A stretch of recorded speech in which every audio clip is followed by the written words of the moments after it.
नमस्कार मित्रांनो, महाराष्ट्रात पुढील 72 तासात काही भागात मुसळधार पावसाचा अंदाज तर काही ठिकाणी ढगाळ हवामानासह कोरडे हवामान. पाहुयात याबद्दलची सविस्तर माहिती आपल्या हवामान परिसर चॅनलवरून. एकीकडे देशभरात थंडीचा कडाका वाढलेला असतानाच आता दुसरीकडे राज्यावर पुन्हा एकदा अवकाळी पावसाचं संकट निर्माण झालेलं आहे. पुढील 2 ते 3 दिवसात महाराष्ट्रात अवकाळी पावसाच्या सरी कोसळतील असा अंदाज आज हवामान खात्याने वर्तवलेला आहे. पुढील 2 ते 3 दिवसासह मराठवाड्यासह विदर्भातील तुरळक ठिकाणी पावसाचा अंदाज असून याशिवाय कोकणसह पश्चिम महाराष्ट्रातही पावसाचा इशारा देण्यात आलेला आहे.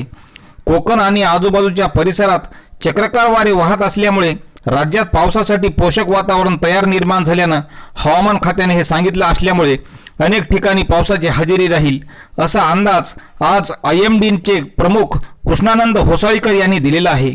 तर शेतकरी मित्रांनो, अशाच हवामानाच्या प्रत्येक बातमी पाहण्यासाठी आपल्या चॅनलला सबस्क्राईब करा. धन्यवाद.